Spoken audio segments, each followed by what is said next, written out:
এটাই সেই জায়গা যেখানে 18 রানী হাঁটাহাঁটি করতেন। এই যে ছোট্ট পাথুরে চিমনিটি দেখতে পাচ্ছেন, এই চিমনি রাজা রানীর কাছে ঠান্ডা বাতাস পৌঁছে দিত। এটা একটা অভাবনীয় ইঞ্জিনিয়ারিং, যা আপনার চিন্তাতেও আসবে না। হ্যাঁ দর্শক, বেঙ্গল ডিসকভারির পর্দায় আজ আপনি জানতে যাচ্ছেন এমন এক রাজার কাহিনী যার 18 জন রানী ছিল। এখানেই রাজা আমোদে মেতে থাকতেন। এটা তার সিংহাসন বসানোর জায়গা।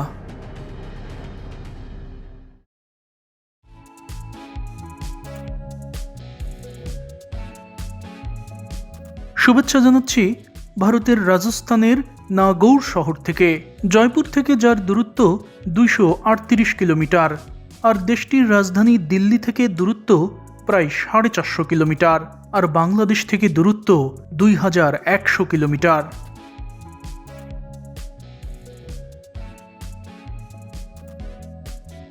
থর মরুভূমি অধ্যুষিত এই অঞ্চলের মাটি কী পরিমাণ রুক্ষ তা নিশ্চয়ই অনুভব করতে পারছেন। ট্রেনের জানালা দিয়ে আমি যখন বাহিরের এই রুক্ষ মরুপ্রান্তর দেখছিলাম, তখনই অনুভব করছিলাম যে এই মাটিতে ফসল ফলানো কতটা কঠিন। আর এই মরুর বুকেই গড়ে উঠেছে হাজার বছরের পুরনো শহর নাগৌর। এটি রাজস্থানের অন্যতম গুরুত্বপূর্ণ এবং ঐতিহাসিক শহর। ভৌগোলিক অবস্থানের কারণেও এটি ঐতিহাসিকভাবে সব সময়ই এক বিশাল রণক্ষেত্র এবং বাণিজ্যিক কেন্দ্র হিসেবেও পরিচিত ছিল। তবে আদিকালে এই নাগৌর অঞ্চলের নাম ছিল ওহি ছত্রপুর। ওহি অর্থ সাপ, আর ছত্র মানে ছাতা। আর অঞ্চলটি শাসন করত নাগ বংশীয় রাজারা, যারা তাদের শাসনের প্রতীক হিসেবে নাগ বা সাপের চিহ্ন ব্যবহার করত, যা তাদের শাসনের ওপর ছাতার মতো সুরক্ষা দানকারী হিসেবে দেখা হতো। আর এ কারণেই তাদের রাজধানীটির নাম ছিল ওহি ছত্রপুর। তবে প্রাচীন জনশ্রুতি আছে যে ওহি ছত্রপুর কুরু রাজবংশের একটি গুরুত্বপূর্ণ শাখা ছিল।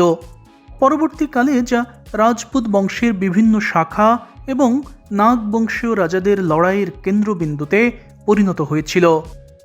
তবে এই অঞ্চলটি যেহেতু নাগ বংশীয় রাজারা শাসন করত, তাই স্থানীয়দের মুখে ধীরে ধীরে অঞ্চলটির নাম বিবর্তিত হয়ে শুরুতে নাগপুর এবং সেখান থেকে নাগউর এবং আরও কয়েকশো বছর পর নাগৌর নামে জায়গাটি পরিচিতি পায়।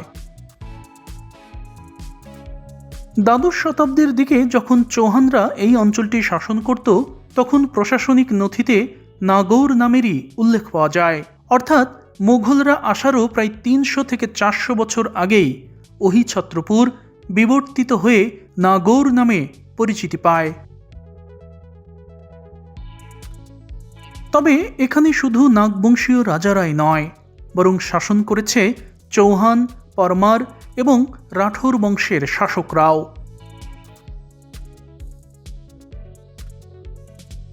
পৃথ্বীরাজ চৌহানের শাসনকালেও এই শহরটি ছিল অত্যন্ত গুরুত্বপূর্ণ। এখানে পৌঁছানোর পর শুরুতেই আপনি দেখতে পাবেন এই বিশাল আকারের প্রবেশদ্বার।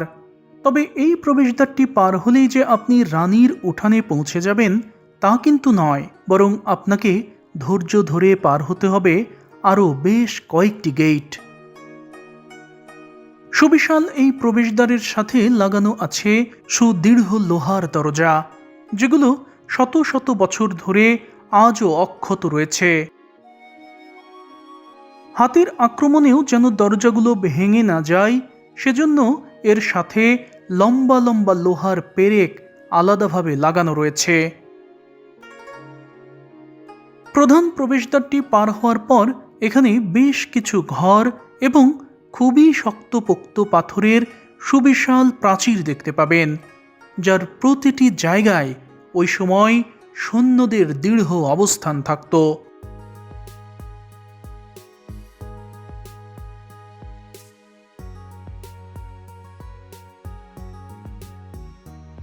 এখান থেকে বাম দিকে ঘুরলেই দেখতে পাবেন আরও একটি সুবিশাল গেট।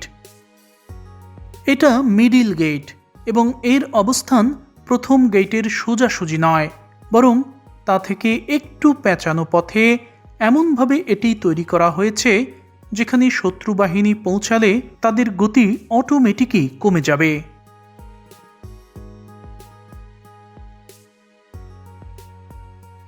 পর্দায় এখন যে গেটটি দেখতে পাচ্ছেন এটা তৃতীয়টি, আর এটাও তৈরি করা হয়েছে মিডিল গেট থেকে বাঁকানো আরেকটি স্থানে। শত্রুদের যাতে নির্বিঘ্নে পরাস্ত করা যায় এ কারণেই কৌশলগত দিক মাথায় রেখেই এসব গেট এভাবে তৈরি করা হয়েছে।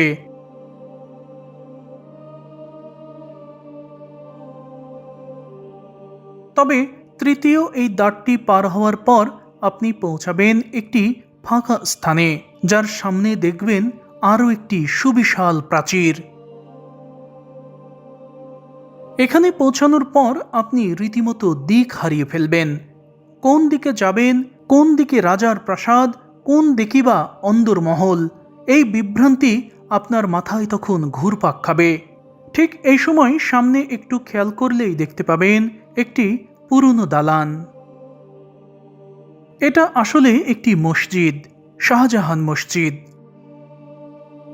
1640-এর দশকে এটি তৈরি করেছিলেন মুঘল সম্রাট শাহজাহান। এটাই মূলত এখানকার যে শাহজাহান মসজিদ সেটা। তবে দরজাটি বন্ধ, ভেতরের অবস্থা কি খুব ভালো স্পষ্ট দেখতে পেলাম না।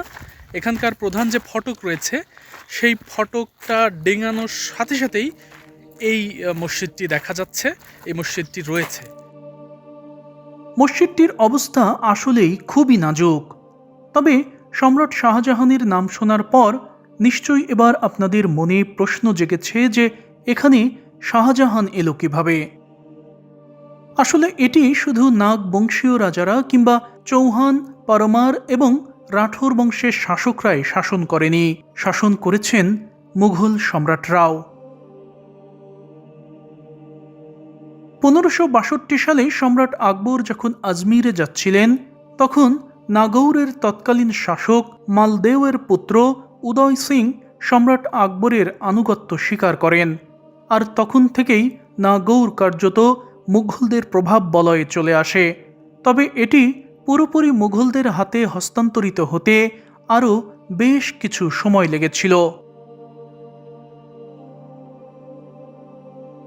এখানে এই যে আশপাশে যে ইমারতগুলো দেখতে পাচ্ছেন এগুলো প্রাসাদের কোনো অংশ নয়, বরং এই জায়গাটি আস্তাবল, যেখানে হাতি ঘোড়া বাঁধা থাকত।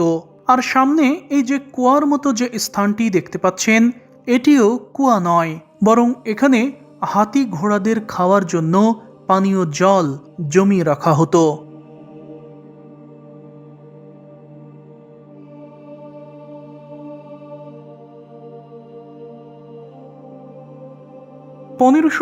সালে সম্রাট আকবর এখানে এসেছিলেন। তিনি এখানকার এই দুর্গে আয়োজন করেছিলেন এক ঐতিহাসিক দরবার, যা নাগৌর দরবার নামে ইতিহাসে প্রচলিত, যে আলোচনায় রাজস্থানের অধিকাংশ রাজাই অংশ নেন এবং মুঘলদের বশ্যতা স্বীকার করেন। আর তখন থেকেই নাগৌর মুঘলদের জন্য একটি অত্যন্ত গুরুত্বপূর্ণ সামরিক এবং প্রশাসনিক ঘাঁটিতে পরিণত হয়। দর্শক, আমি এখনও রয়েছি আস্তাবলের অংশেই। সামনে যে ছোট্ট ফটকটি দেখা যাচ্ছে ওটা পার হলেই এখানকার মূল চত্বরে পৌঁছানো যাবে, আর প্রাসাদে আসার প্রধান ফটক ওখানেই রয়েছে। অর্থাৎ এটি কিন্তু প্রধান ফটক নয়, এটি মূল চত্বর থেকে এই সাইডে আসার জন্য একটা বাইপাস পথ বলতে পারেন। পর্দায় এই যে খোলা স্থানটি দেখতে পাচ্ছেন এখানেই আম জনতার সাথে সাক্ষাৎ করতেন এখানকার রাজা। রাজার সিংহাসন থাকত এই অসাধারণ ইমারতের স্থানে, আর সাধারণ মানুষ জমায়েত হতো এই খোলা স্থানে, আর রানীরা বসতেন এই প্রাসাদে। ওটা রানীদেরই প্রাসাদ।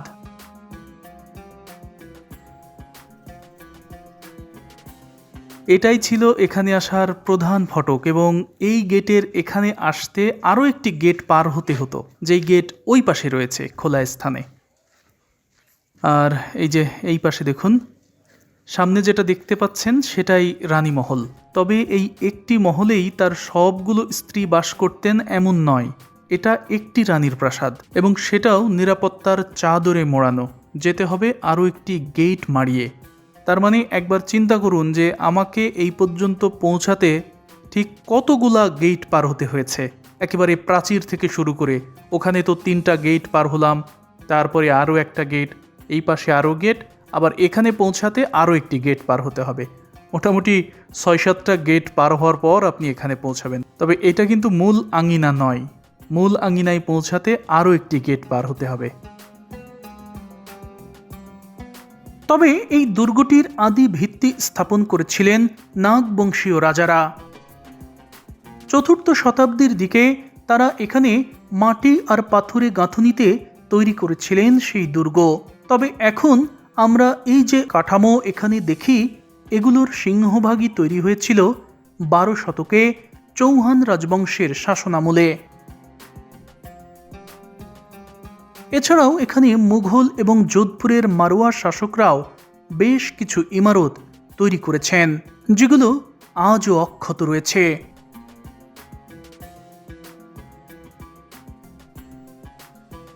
আসলে এখানে যে রাজার 18 জন পত্নী ছিল, সেই রাজার সিংহাসনে বসার পেছনে দারুণ একটি ঘটনা রয়েছে। এখানকার ওই রাজার নাম অমর সিং, আর এই অমর সিং ছিলেন যোধপুরের ওই সময়ের মহারাজা গজ সিংয়ের জ্যেষ্ঠ পুত্র। আর এই গজ সিং হলেন সম্রাট শাহজাহানের আপন মামাতো ভাই।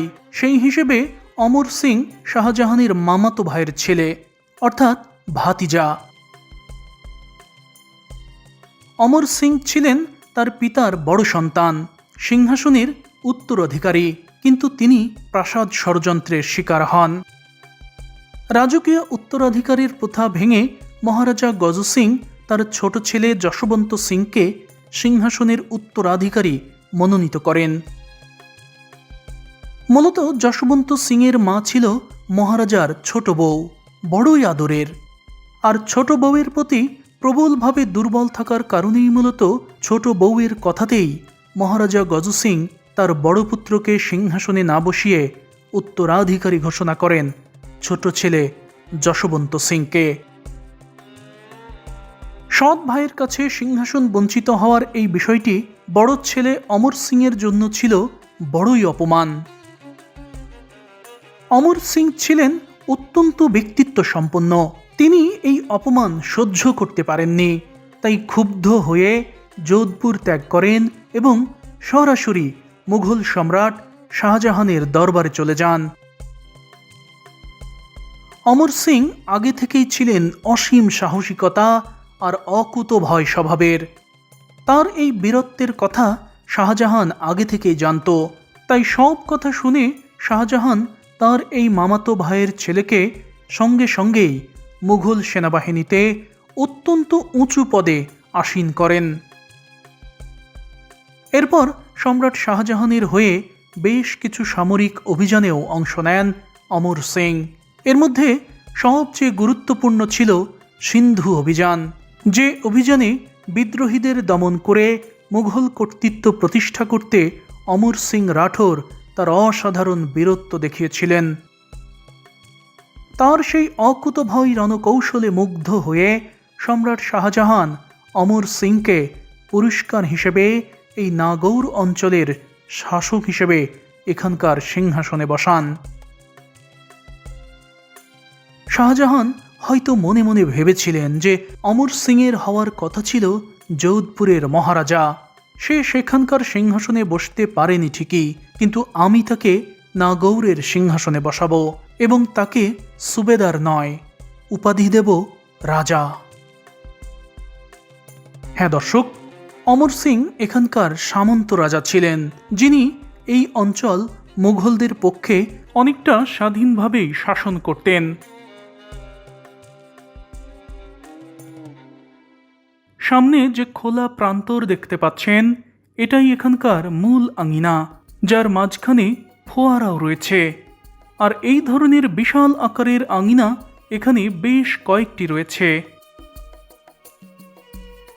আর এখানে এই যে ডান পাশে যে অসাধারণ ইমারতটি দেখতে পাচ্ছেন, এখানেই রাজা অমর সিং তার রানীদের নিয়ে আমোদে মেতে থাকতেন। রানীদের সঙ্গে নিয়ে একসাথে বসেই তিনি দেখতেন নর্তকীদের নাচ। আসলে রাজা বসতেন এই যে এই জায়গাতে, দোতলায় যে জায়গাটি দেখতে পাচ্ছেন, এই জায়গাতে রাজা বসতো।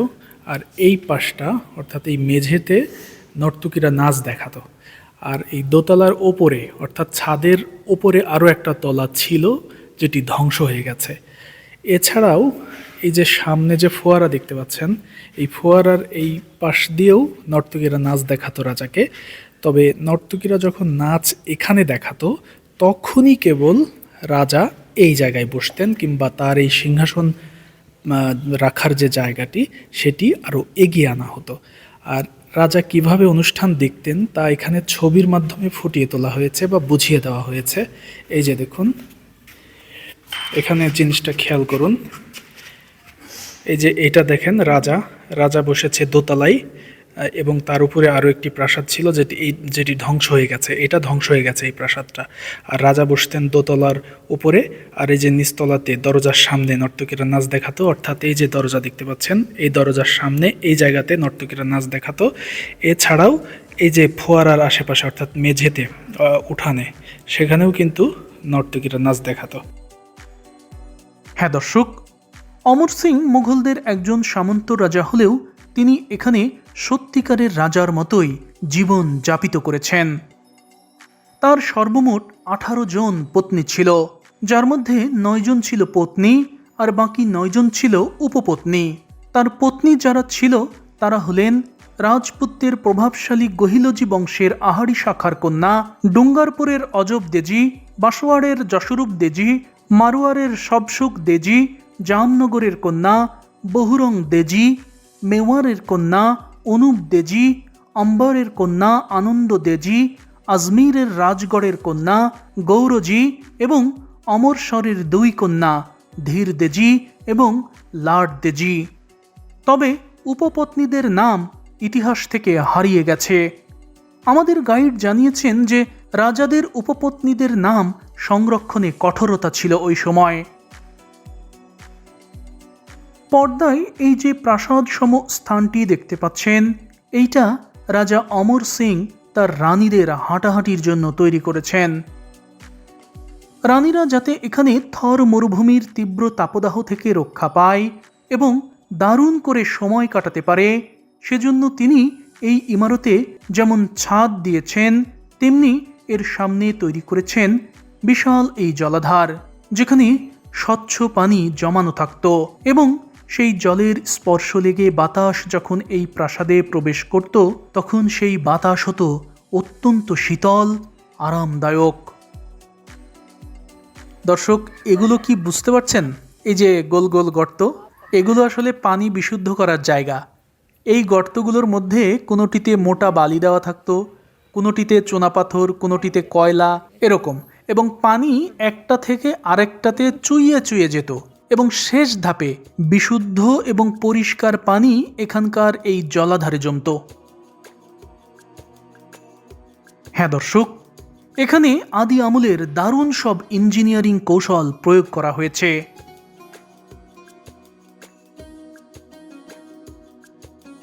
এই যে চিমনিটি দেখতে পাচ্ছেন, এর মাথায় 3 কোণ আকৃতির ফাঁপা অংশ রয়েছে, যার সাথে বাতাস বাড়ি খেয়ে এর পাইপ অংশ দিয়ে ভেতরে চলে যেত এবং ভেতরের এই যে স্থানটি দেখতে পাচ্ছেন, এই স্থান দিয়ে বাহিরের সেই বাতাস শীতল হয়ে বের হতো। বাতাসকেও যে এভাবে নিয়ন্ত্রণ করে নিজের ইচ্ছে মতো প্রাসাদের অন্দরে নিয়ে আসা যায় তা জীবনে এই প্রথম দেখলাম। প্রাসাদের ভেতরে প্রাকৃতিক উপায়ে শীতল বাতাস প্রবেশ করানোর এই প্রাচীন স্থাপত্য কৌশলকে বলা হয় উইন্ড ক্যাচার বা বাদগির পদ্ধতি। এটি একটি ইরানি প্রযুক্তি। ইরানি পদার্থবিজ্ঞানীরা এভাবেই বহুকাল আগে থেকেই উত্তপ্ত স্থানেও ঠান্ডা বাতাস তৈরি করত এবং সেই বাতাস প্রাসাদ তো বটেই, মাটির নিচেও যদি কোনো স্থাপনা থাকত সেখানেও এভাবেই ঠান্ডা বাতাস পৌঁছাতো। যখন বাহিরের গরম বাতাস এই চিমনির ভেতর দিয়ে প্রবেশ করে তখন সেটি টাওয়ারের উচ্চতার কারণে নিচে নেমে আসার সময় সংকুচিত হয় এবং গতিশীল হয়। আর নিচে নামার পথে যদি প্রাসাদের অন্দরে কোনো পানির আধার বা ঝর্ণা থাকে, তবে বাতাস তার ওপর দিয়ে প্রবাহিত হয়ে জলীয় বাষ্প গ্রহণ করে এবং শীতল হয়ে তা অন্দরমহলে ছড়িয়ে পড়ে। এটি অনেকটা আজকের এয়ার কন্ডিশনারের প্রাকৃতিক সংস্করণ।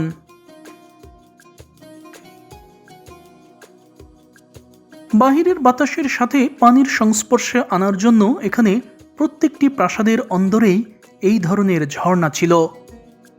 আর এসব ঝর্ণাগুলোই এমনভাবে ছোট থাক থাক নকশা করা হয়েছে যেখানে জলের ধারা গড়ানোর সময় ঝিরি ঝিরি শব্দও তৈরি হতো। আর এভাবেই একদিকে জল তরঙ্গ, অন্যদিকে চিমনি দিয়ে আসা শীতল বাতাস, যা পুরো জায়গাকে পরম শান্তিময় করে তুলত। রাজা অমর সিং তার 18 রানীকে নিয়ে এভাবেই এখানে সুখের সাগরে দিন কাটাতেন। এছাড়াও এখানে এই যে বাংলো আকৃতির যে ইমারতটি দেখতে পাচ্ছেন, এটা আমাদের স্থাপত্য, বাংলার স্থাপত্য। মানসিং যখন বাংলার সুবেদার ছিলেন তখন তিনি বাংলার কুড়েঘরগুলো দেখে এতই মুগ্ধ হন যে কুড়েঘরের আদলে তিনি সর্বপ্রথম জয়পুরের আমের ফোর্টে এই ধরনের বাংলো আকৃতির স্থাপনা তৈরি করেন এবং এই মডেল রাজপুত রাজাদের কাছে এতই জনপ্রিয়তা পায় যে আজও রাজস্থানের যেখানে সেখানে, এমনকি রাজপ্রাসাদ তো বটেই, সাধারণ মানুষের পাকা দালানেও এই স্থাপত্য দেখতে পাবেন। দর্শক, ভালো করে দেখুন তো, বুঝতে পারছেন কিছু? এগুলোই আদি আমলের পাইপ। এগুলো মাটির, কুমোরেরা এগুলো তৈরি করেছে। পুরানোর পর একটার সাথে আরেকটা জোড়া দিয়ে পাইপ বানানো হয়েছে। এই পাইপ দিয়েই আগেকার দিনে প্রাসাদের বিভিন্ন স্থানে, উপরে নিচে সবখানে পানি পৌঁছানো হতো।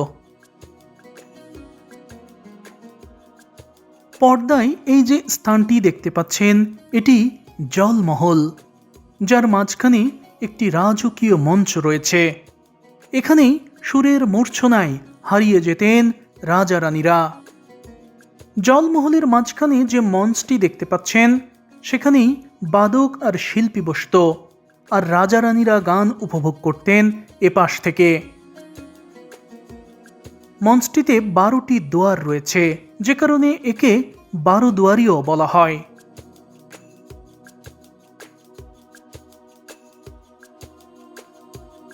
এইটা এখানকার শীষমহল। রাজা অমর সিং এখানে একান্তে যেমন সময় কাটাতেন, তেমনি গুরুত্বপূর্ণ সভাও করতেন। এটা তারই সিংহাসন। তিনি যখন এই সিংহাসনে বসতেন তখন তার রানীরা বসতেন ওপরের দিকে।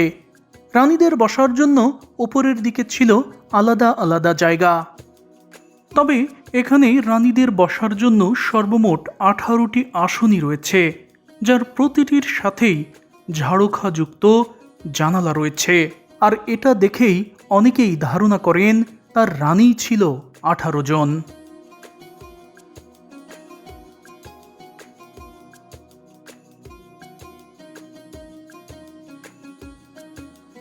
এই মহলটি কি পরিমাণ রাজকীয়তায় ঘেরা তা আপনি কল্পনাও করতে পারবেন না।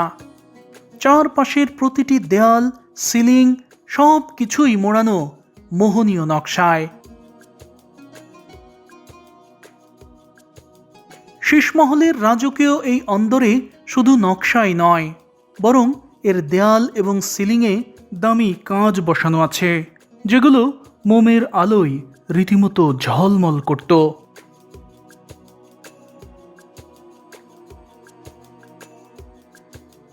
চোখ ধাঁধানো এই রাজকীয় শীষমহলের পাশেই রয়েছে এখানকার হাম্মাম। রাজকীয় এই হাম্মামখানায় গরম পানি এবং ঠান্ডা পানির জন্য ছিল আলাদা চেম্বার, যা আজও অবিকল অক্ষত রয়েছে। আর এই ধরনের হাম্মাম আরেকটি রয়েছে রানী মহলে। সামনে যে চেম্বারটি দেখতে পাচ্ছেন ওটা গরম পানির চেম্বার, তবে পানি বাইরে থেকে গরম করে এখানে নিয়ে আসা হতো না। দেখুন নিচের ওটা কিন্তু লোহা, মানে কড়াইয়ের কাজ করত, এবং এটার নিচেই গ্রাউন্ড ফ্লোরে আগুন জ্বালিয়ে দেওয়া হতো। অর্থাৎ পানি এখানেই গরম হতো, আর এই যে এই ছিদ্র দিয়ে পানি বের হতো এবং গোসলের পর জমে থাকা পানি এই যে এই পাশ দিয়ে নিচের চেম্বারে জমা হতো এবং সেখান থেকে বাইরে চলে যেত।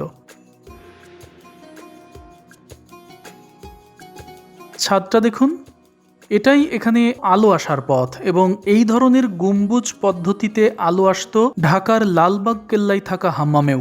আমি দেখিয়েছি অবশ্য সেই ভিডিও। আর এই যে এই পাশে দেখুন, এটা চেঞ্জিং রুম, তবে এখানে একটি বাথটাব আছে যেখানে গোলাপ জলের পানিতে গা চুবিয়ে রাখতো এখানকার রাজা। এই যে দেখুন, রানীদের গোসলখানাটিও কিন্তু ঠিক এই রকমই।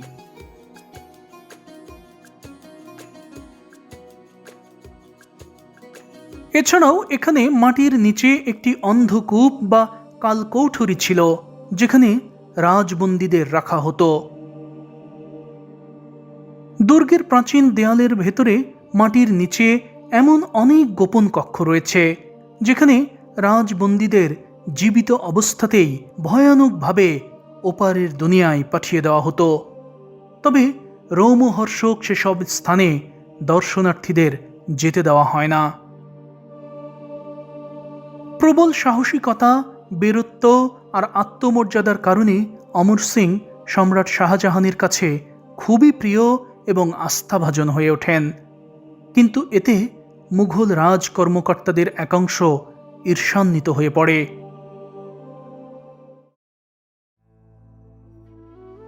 সময়টা ১৬৪৪। একদিন ব্যক্তিগত এবং পারিবারিক প্রয়োজনে অমর সিং সম্রাট শাহজাহানের অনুমতি ছাড়াই নাগৌর থেকে নিজের এলাকায় চলে যান।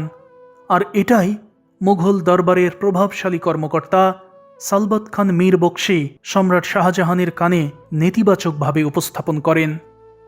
তিনি সম্রাটকে বোঝান যে অমর সিং একজন বিদ্রোহী এবং তিনি সম্রাটের আদেশ অমান্য করেছেন। একথা শুনে শাহজাহান সঙ্গে সঙ্গেই অমর সিংকে দরবারে ডেকে পাঠান। ২৫ জুলাই ১৬৪৪ অমর সিং শাহজাহানের প্রশ্নের জবাব দিতে আগ্রার এই রাজদরবারেই উপস্থিত হন।